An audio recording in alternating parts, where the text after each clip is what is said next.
اچھا اب دیکھیں، اب چلتے، یہ تو حضرت محمد نے کہا، اور حضرت محمد نے خود بھی گالی دی، اور چونکہ آپ پیش نہیں کر پا رہے تو ورنہ تو میں لنک دیتا، وہ تصویر بھیجتا باقاعدہ. لیکن سنن ابن ماجہ کی یہ حدیث ہے، اس کا حدیث نمبر 161 ہے، اور یہ حضرت محمد کے صحابہ کے فضائل میں یہ حدیث آئی ہے، اور خاص کر کے بدر کے صحابہ کے فضائل میں آئی ہے. دوستوں، اگر آپ کو مائنورٹیز کے غریب بچے جو اپنی کتابیں، یونیفارم یا ایجوکیشن حاصل نہیں کر پاتے غربت کی وجہ سے، اگر آپ ان کی مدد کرنا چاہیں تو آپ ان کی مدد کر سکتے ہیں www.patreon.com جماعت حق پر جا کر ان کو ضرور مدد کریں. تو اسے امام البانی نے بھی صحیح کہا ہے، اور اس کی جو تخریج ہے کہ صحیح بخاری کے ساتھ ملا کے اس کو صحیح کہا گیا ہے، صحیح مسلم کے ساتھ، سنن ابی داؤد کے ساتھ، سنن ترمذی کے ساتھ، تو یہ ہر جگہ اس کو صحیح حدیث کہا گیا ہے. تو اس حدیث کا میں ترجمہ پڑھ دیتا ہوں. اس میں لکھا ہے کہ ابو ہریرہ رضی اللہ تعالیٰ عنہ کہتے ہیں کہ رسول اللہ صلی اللہ علیہ وسلم نے فرمایا کہ میرے صحابہ کو گالیاں نہ دو، میرے صحابہ کو گالیاں نہ دو، کیونکہ وہ بہت پھر ان کی آگے تعریف بیان کی گیا. تو یہاں پہ ترجمہ جو کیا ہے نا جس لفظ کا، وہ ہے کہ میرے صحابہ کو گالیاں نہ دو، یہ لفظ ہے یہاں پہ عربی میں جو لفظ آیا ہے اس کا ترجمہ اہل حدیث علماء نے کیا ہے کہ میرے صحابہ کو گالیاں مت دو. رائٹ. تو یہ اس کا بخاری میں بھی جو ہے ذکر ہے، اور بخاری کے جو جی سوری، آپ یہ جٹ سرکار ہیں، صحیح بخاری کا انہوں نے حدیث بھی کامنٹ میں دے دیا اگر کسی کو پڑھنا ہے، کہ ہماری کچھ ٹیکنیکل ڈیفیکلٹی کی وجہ سے ہم شیئر نہیں کر پا رہے ابھی. کسی نے بھائی نے دیا جی شیئر کر دیا ہے یہاں کامنٹ سیکشن میں، تو اگر کسی کو پڑھنا ہے تو وہ وہاں سے پڑھ سکتے ہیں. تو لفظ کیا، لا تسبو، لا تسبو یعنی کہ تم مت دو گالی. بخاری میں بھی یہ حدیث ہے اور ابن ماجہ بھی ہے. تو یہ جو سب کرنا ہے نا، جی سب، اس کو ہم سین بے سب، ہم تو اردو میں اس کو کہتے ہیں نا سارے کا سارا، تو عربی میں یہ گالی ہے. تو خود کیا حضرت محمد نے بھی گالی دی؟ اب سوال یہ ہے، کیا حضرت محمد نے خود سب کیا کسی کو؟ صحیح. یہ تو کہا نا کہ میرے صحابہ کو گالی مت دو، ٹھیک ہے. صحیح ہے. اس لفظ کا سب کا مطلب ہے، ہم اس کو اردو میں عام طور پہ کہتے ہیں سب و شتم، کسی کو گالی دے. تو انگریزی میں جو بخاری کا میرے پاس جو ترجمہ آ رہا ہے نا یہاں پہ، وہ آ رہا ہے جناب علی، ابیوز نریٹڈ ابو سعد رضی اللہ تعالیٰ عنہ، the prophet said do not abuse my companions. تو اس کا ترجمہ جو ہے انہوں نے ابن ماجہ میں جو کیا کہ وہ میرے صحابہ کو گالی مت دو، ٹھیک ہے. تو کیا حضرت محمد نے، سوال میرا یہ ہے کہ کیا حضرت محمد نے گالی دی؟ تو صحیح مسلم کی حدیث ہے، اس کا نمبر ہے 5947. 5947 ٹھیک ہے. لوگ سرچ بھی کر سکتے ہیں، اگر کسی کو یہ دیکھنا ہے آپ صرف گوگل پہ لکھیں 5947. تو یہاں پہ لکھا ہے کہ دو صحابہ تھے، ان کو حضرت محمد کیا کہتے ہیں، رسول اللہ صلی اللہ علیہ وسلم نے ان دونوں آدمیوں سے پوچھا کہ تم نے اس پانی کو ہاتھ تو نہیں لگایا؟ انہوں نے کہا کہ ہاں رسول اللہ ہم نے لگا لی ہے. تو آپ صلی اللہ علیہ وسلم نے ان کو بلا کیا کہا، فَسَبَّهُمَ النَّبِي صلی اللہ علیہ وسلم، تو حضرت محمد نے ان کو گالیاں دی. وَقَالَ لَهُمَا، اور انہیں وہ کچھ کہا کہ ماشاء اللہ ان یقول، جو اللہ نے ان کو سکھایا تھا وہ سب کہہ دیا ان کو. آپ سمجھ رہے ہو؟ صحیح کہ حضرت محمد نے ان کو وہ گالیاں دی جو اللہ نے سکھائی تھی وہ دے دی. تو یہ ترجمہ ایسا ترجمہ کریں گے کہ میں نے اسی لیے جو ہے پہلے ترجمے کی بات کلیئر کی ہے، تاکہ ہمارے جو مسیح بہن بھائی ہیں انہیں پتہ ہو کہ یہ ڈنڈی کیسے مارتے ہیں. تو حضرت محمد نے اپنے صحابہ کو گالیاں دی، اور وہ گالیاں دی کہ رے گا رب کا نام، پھر کہتے ہیں نا پنجابی میں. اور یہ جو ہے نا ایک اور حدیث ہے وہ بھی مسلم کی ہے، 6615 اس میں لکھا ہے کہ اور عیسیٰ کی حدیث میں ہے کہ وہ دونوں رسول اللہ صلی اللہ علیہ وسلم سے علیحدگی میں ملے تو آپ نے ان کو گالیاں دی، ان دونوں پر لعنت بھیجی اور ان کو نکال دیا. فسبہما دونوں کو گالیاں دی، ولعنہما اور دونوں پر لعنت کی، واخرجہما اور دونوں کو نکال بھی دیا وہاں سے. یہ بھی صحیح مسلم کی حدیث ہے 6615. واہ. اب یہ دیکھ لیں، اب ان کو اب دیکھیں، میں نے وہی کہا نا کہ اگر ہم تو تینوں مذاہب کی بات کرتا ہوں، یہودی ہیں، مسیح ہیں، مسلمان ہیں. ہم کہہ سکتے ہیں جیسے ہم نے کہا کہ یہاں پہ لعنت کا لفظ بھی آیا نا صحیح مسلم کی آخری جو حدیث ہم نے پڑھی ہے، تو شیطان کی بات ہو رہی ہے، شیطان کی جماعت کی بات ہو رہی ہے، نافرمانو خدا کا لوگ، لعنت آئی ہے. بائبل بھی بتاتی ہے ہمیں، قرآن بھی بتاتا ہے کہ لعنت ہو سکے. لیکن یار ننگی گالیاں دینا، ننگی گالیاں تو نہیں دی جا سکتی نا. کون سا نبی ننگی گالیاں دیتا ہے جی؟ بتائیں ذرا مجھے. یہاں تو خود کہا نا کہ گالی دی ہے، وہ گالی دی ہے جو اللہ نے سکھائی ان کو. تو صرف یہی بات نہیں ہے. صحیح. ایک اور میں آپ کو دیتا ہوں حدیث ہے کہ اسلام میں گالی ہوتی کیا ہے. اب آپ کو پتا چلے ترجمہ بھائی انجینئر بھائی معذرت کے ساتھ میں کچھ لفظوں کے ترجمے کرنے سے قاصر ہوں. یہ نہیں کہ مجھے پتہ نہیں ہے، لیکن میں وہ الفاظ بول نہیں سکتا. یہ حدیث ہے سلسلہ حدیث صحیحہ، امام البانی نے جو ہے مرتب کیا ہے، شیخ ناصر الدین البانی نے. اس کا حدیث نمبر ہے 2847. وہ حدیث لائے ہیں. اور سیدنا ابی بن کعب رضی اللہ تعالیٰ عنہ کہتے ہیں کہ میں نے ایک آدمی کو یوں کہتے ہوئے سنا، او فلاں کی آل، یعنی کہ اوے فلانے دے بچیا، ہے نا، کہتے ہیں نا عام طور.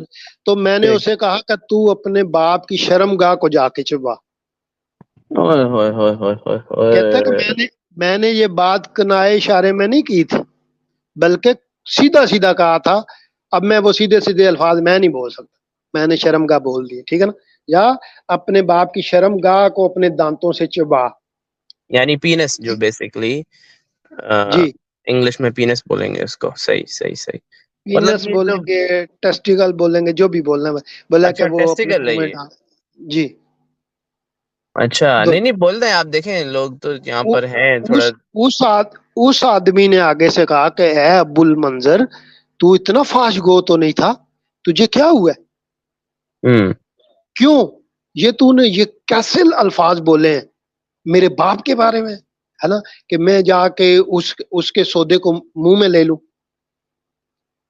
تو آگے سے حضرت ابو کعب کہتے ہیں میں نے کہا میں نے رسول اللہ صلی اللہ علیہ وسلم کو فرماتے ہوئے سنا ہے کہ ان کو ایسے اشارے شورے سے گالی دینے کی ضرورت نہیں ہے، ان کو سیدھی سیدھی ننگی گالیاں دو، کھلا گالی دو. ہاں یہ حدیث ہے، امام البانی لے کے آئے ہیں. صحیح صحیح اہل صحیح حدیثوں کے باپ دادا ہیں. صحیح صحیح صحیح. اور یہ حدیث جو ہے باقی کتابوں میں بھی آئی ہے، لیکن میں نے خاص طور پر جو ہے امام البانی کا وہ ذکر کیا. صحیح صحیح. نہیں آپ بتائیں کھل کے، کیا وہ ایکچوئل ورڈ کو ٹرانسلیٹ کریں، کیونکہ اگر کوئی ہمارے یہاں پر کوئی ایسا بھی سن رہا ہے جو کہ میچور نہیں ہے یا سم تھنگ یا تھوڑا بھی ایج لمیٹڈ ہے، یا اس کو PG-60، تو وہ پلیز اپنے ہیڈ فونز لگا لیں. آپ ایک بات بتا سکتے ہیں تاکہ لوگوں تک ایکچوئل خبر پہنچے کہ اس کا ایکچوئل کیا ہے. دیکھیں باتیں تو ہم لوگ سیکھ رہے ہیں، آپ بتا رہے ہیں، بٹ اگر آپ ایکچوئل ہمیں ٹرانسلیٹ کریں گے دیکھو ایگزیکٹ ورڈ کے ساتھ تو بہت اچھا ہوگا. ایک بار کر دیجئے، پھر ہم بار بار نہیں کریں گے. تو پھر میں آپ کے ساتھ شیئر بھی کر دوں گا. میں نے ان کی تصویریں بنا کے رکھی ہوئی ہیں. اچھا تصویریں رکھی ہوئی ہیں آپ نے، تو پھر تو وہ ہم نہیں دکھا سکیں گے میرا خیال ہے. تصویریں سے مراد یہ ہے کہ اس کی جو ہے نا حدیث کی تصویریں، اچھا اسکرین شاٹ. کی تصویر ہے. اچھا نہیں میں مذاق کر رہا ہوں. ٹھیک ہے. اچھا صحیح ہے. نہیں بالکل اچھا ہے. میں سمجھتا ہوں کہ لوگوں تک یہ بات پہنچنی چاہیے ایکچوئل میں. اچھا ابھی بھی نقاب رضی اللہ تعالیٰ عنہ کہتے ہیں کہ میں نے اسے اس طرح کی گالی دی اور وہ بندہ پریشان ہو گیا. انہوں نے کہا کہ یار تو ایسا نہیں تھا. باقی تو گالیاں دیتے ہیں لیکن تو ایسا کرے گا، میں نے یہ نہیں سوچا. انہوں نے کہا کہ یہ نبی پاک کا فرمان، میں نے ان سے سنا ہے. اس لیے میں نے تمہیں گالی دی ہے، تڑک گالی دی ہے کہ جا اپنے پیو دے ٹٹے منہ چھپا. ماشاء اللہ ماشاء اللہ. تو اندازہ لگائیں، آپ کہتے ہیں کہ اخلاق جو ہے وہ ہمارے نبی کا ہے، آپ کہتے ہیں اخلاق جو ہے ہمارے صحابہ کا. یہ اخلاق ہے یار جب اتنے بڑے یہ کوئی بندہ یہ کہتا ہے یسوع مسیح نے ایسی زبان استعمال کی ہے؟ خدا کا خوف کرو. صحیح بات ہے. یا کسی رسول نے ان کے شاگردوں نے ایسی زبان استعمال کی ہو. اب ایک اور حدیث دیکھیں، بخاری کی حدیث ہے، اس کا نمبر ہے 2731. یہ بڑی لمبی حدیث ہے، آپ کو یہ الفاظ وہاں سے ملیں گے ہی نہیں، آپ ڈھونڈتے رہو گے، اتنا چکر دیتے ہیں مسلمان. یہ حضرت ابو بکر صدیق کے بارے میں بات، پہلے خلیفہ جو تھے، انہوں نے کیسی سخت زبان استعمال کی ہے. میں تو کہتا ہوں کہ یہ کوئی اخلاقی معیار ہے؟ اس کو بد زبانی کا کلچر نہ کہیں تو کیا کہیں؟ یہ کیسا مذہب ہے یار، یہ کیسا نبی ہے، یہ کیا سمجھ نہیں آتا مجھے. لوگ بیوقوف ہیں یا بیوقوف بنتے ہیں یا بن کے رہنا چاہتے ہیں اور پردہ ڈال کے رکھتے ہیں. جس طرح تو کعبے پہ پردہ ڈلا ہے. بخاری کے جو الفاظ ہیں وہ حضرت ابو بکر صدیق کے بارے میں عربی میں جو الفاظ ہیں وہ ہے امسس بزر اللاتی، کہ جا کر ایسا کرو، جا کر. لات جو تھا ایک بت تھا، آپ کو پتا ہے؟ جی جی جی جی. لات منات عزا جو 3 بت تھے، تو لات کے بارے میں کہہ رہے ہیں کہ حضرت محمد کی موجودگی میں کہہ رہے ہیں کہ حضرت ابو بکر کہ جا کر اس کی شرمگاہ کو چوستے رہو لات کی. تو ایک نے اس کا ترجمے 2 ہو سکتے ہیں. چوسنے کا جو لفظ میں چوسنا کر رہا ہوں، اس کے دوسرا لفظ ہے چاٹنا اور چوسنا. آپ دیکھیں خانہ کعبہ کی تصویر دیکھی ہے نا آپ نے، آپ دیکھو وہاں پہ حجر اسود ہے. حجر اسود جو ہے وہ بھی ایک سیکس آرگن کی شکل ہے، دیکھا؟ بالکل اور بالکل. مسلمان جا کے اس کو چاٹتے ہیں، اس کو چومتے ہیں. فیمیل پرائیویٹ بات ہے. تو بالکل ایسا ہی. اب آپ کو بات سمجھ آئی کہ حضرت ابو بکر کیوں کہتے تھے جا کے لات کا وہ چومو، جا کے وہ چاٹو جا کے. ایسے تو بے شک بے حد حدیثیں ہیں جس کے اندر حجر اسود کے بارے میں بتایا گیا ہے کہ اس میں جو ہے وہ عورتیں جو ہے اپنے پرائیویٹ پارٹ کو ہاتھ لگا کر حجر اسود کے اندر ہاتھ ڈالتی تھیں جن کو بچہ نہیں جی ہوتا تھا، تاکہ جی ان جی کا بچہ ہو. مطلب یہ تو ہاں جی. بت پرستی سے سب کچھ سٹارٹ ہوا ہے، اور پھر بت پرستی کی جگہ ان کا مشغلہ جو ہے وہ حضرت محمد نے وہاں سے لے کر جو ہے اپنے اسلام کے اندر لے لیا. تبھی سے آج بھی جو ہے آپ بخاری میں دیکھیں گے نا، آپ یہ بھائیوں سے کسی بھائی نے بھی آپ یہ ڈھونڈ لو، اس لفظ کا ترجمہ نہیں کیا انہوں نے. امام بخاری کی حدیث کا اردو میں ترجمہ کیا ہی نہیں ہے انہوں نے، تاکہ ابو بکر کی جو ہے زبان کا لوگوں کو پتہ نہ چلے. ماشاء اللہ. مطلب بے تو وقوف بنانے اس میں نے کوئی کسر نہیں چھوڑی ہے. ہاں، اور پھر یہی حدیث جو ہے نا مسند امام احمد بن حنبل بھی لے کے آئے ہیں، اس کا نمبر ہے 18928، اور انہوں نے بھی نہیں ترجمہ کیا. مزے کی بات، کسی صاحب کوئی ایک بڑا بندہ تھا وہاں پہ عربوں میں، تو اس نے حضرت محمد کو کہا کہ دیکھو صلح صفائی سے بات ہونی چاہیے، مل جل کے رہنا چاہیے. یہ آپ اگر لڑو گے تو ہو سکتا ہے آپ کو شکست ہو جائے، ہو سکتا ہے کہ آپ کو جو ہے فتح حاصل ہو جائے. تو اپنی قوموں سے نہیں لڑتے، اپنے لوگوں سے، اپنے قبیلوں سے لڑائی کرنا اچھی بات نہیں. تو اگر آپ کو شکست ہوئی تو یہ جو آپ کے ساتھ ہیں، اس نے جو 7 صحابہ تھے، تو بولا کہ یہ تو ادھر ادھر سے آپ نے پکڑے ہوئے ہیں، کوئی چور ہے، کوئی ڈاکو ہے، کوئی ہے نا، یہ اچھے قوم قبیلے والے نہیں ہیں، تو یہ سارے بھاگ جائیں گے. حضرت ابو بکر کو اس بات پہ غصہ آ گیا، تو انہوں نے اسے پھر کہا کہ جاؤ. عروہ کو بولا، عروہ تھے وہ بڑے ایک معتبر شخصیت ہے، تو اس کو بولا کہ جاؤ تم جا کے لات بت جو ہے اس کی شرمگاہ کو چوسو یا چاٹو. تو ایسی لینگویج تھی حضرت ابو بکر کی، اور حضرت محمد ادھر ہی پاس ہے. تو پھر آپ ان سے توقع کرو کہ جی یہ آپ کا لحاظ کریں گے. ابھی یہ جو گالیاں دے رہا تھا بھائی ہمارے ساتھ ہے نا، تو آپ اندازہ لگاؤ اس کا کیوں گالیاں دے رہا ہے بھائی؟ گالی دے. اور مزے کی بات ہے کہ ابو بکر صرف یہی گالی نہیں دیتے تھے، ایک اور گالی بھی بڑی مزے کی دیتے تھے. صحیح. یہ امام سیوطی نے جو ہے ان کی گالی کا ذکر کیا، یہ تاریخ خلفاء میں. اور وہ کہتے ہیں کہ اخرج اللقائی فی سنہ، کہ امام ابو القاسم حبۃ اللہ نے اپنی کتاب السنہ میں ابن عمر سے روایت کیا ہے کہ حضرت ابو بکر کے پاس ایک شخص آیا اور پوچھا کیا زنا بھی تقدیر خدا سے ہوتا ہے؟ اس نے آ کے سوال پوچھا خلیفہ سے کہ یہ جو زنا کرتے ہیں لوگ، کیا یہ خدا کی طرف سے تقدیر ہے، خدا کی طرف سے مقدر ہے، خدا کی مرضی سے ہوتا ہے؟ ویسے تو نہیں ہو سکتا. آپ نے فرمایا ہاں خدا کی مرضی سے ہوتا ہے، خدا کی تقدیر سے ہوتا ہے. تو اس نے کہا کہ پھر میرا کیا قصور ہے یا کسی انسان کا کیا قصور ہے، کیونکہ یہ تو اللہ نے لکھا ہے نا کہ زنا کرے گا بندہ، تو پھر تو بندہ کرتا ہی ہے، تو مجھے سزا کیوں ملے گی؟ تو آپ نے فرمایا ہاں نعم یا ابن القنہ، ہاں اے گندی ماں کے بچے. بہت گندا ترجمہ ہے اس کا. نہیں، اس کا ترجمہ بہت گندا ہے، میں نے گندی ماں کا بچہ کہہ دیا. اچھا، ابن الخنا کا مطلب ہے اس عورت کا بیٹا جس کی شرمگاہ کی بدبو دور دور تک پھیلی ہو، بدبودار شرمگاہ والی عورت. مطلب یہ جو ہے گالیوں کی انوینشن ہو رہی ہے اسلام میں. مطلب میں نے یہ کبھی سوچی بھی نہیں ہے کہ ایسی بھی گالیاں ہوتی ہیں. یہ تو مطلب انوینشن ہو رہی ہے، یہاں پیدا ہو رہی ہیں نئی نئی گالیاں. میں بس حضرت عمر کی ایک شعر کر لوں گالی. چلے کرے سر کرے. تو میں نے ابھی بھی میں نے حضرت محمد کا بتایا کہ وہ گالیاں دیتے، اپنے صحابہ کو بھی دے لیتے تھے. میں نے قرآن میں بتایا کہ اللہ نے گالی دی، تو میں نے بتایا کہ ابو بکر کتنی گندی گالیاں دیتے تھے. صحیح. یعنی کہ ان کو کسی عورت کی بدبو کا بھی پتا تھا. صحیح.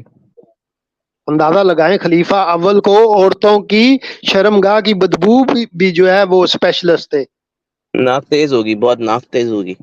ناک تیز تھی یا پتہ نہیں کہ کیا کرتے ہوں گے.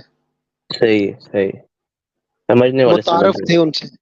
تو حضرت عمر کے بارے میں جو ہے تاریخ ابن کثیر میں جو ہے وہ یہ لکھا ہوا ہے، فقال حاذ الکلب عدو اللہ عمیر بن وا ماجا اللہ لشن، کہتے ہیں یہ کتا ہے، یہ اللہ کا دشمن ہے عمیر بن وا. تو اس طرح گالیاں دیتے تھے، اور کتیا خنزیرہ مردودہ، جیسے وہ خادم حسین رضوی جو ہے نا وہ ایک ہی بینڈ میں شروع ہو جاتا تھا گالیاں دینا، یہ حضرت عمر بھی دیتے تھے ایسے.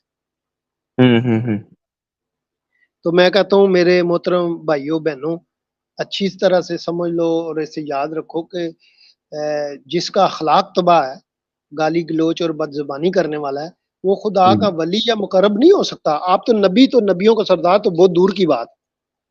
یہ جو بد زبانی ہے انسانوں سے دلی نفرت کا اظہار ہوتی ہے. آپ کسی کو گالی ایسے نہیں دیتے جب تک آپ کے دل میں نفرت نہ ہو. سر بہت بڑی بات کیا. اسی لیے مسلمان جو ہیں دنیا بھر کے مذاہب اور ان کی مقدس کتابوں کو نشانہ بناتے ہیں، انہیں عزت دینے کی بجائے ان کے بارے غلط الفاظ بولتے ہیں اور چاہتے ہیں کہ دنیا پھر بھی ان کی عزت کرے.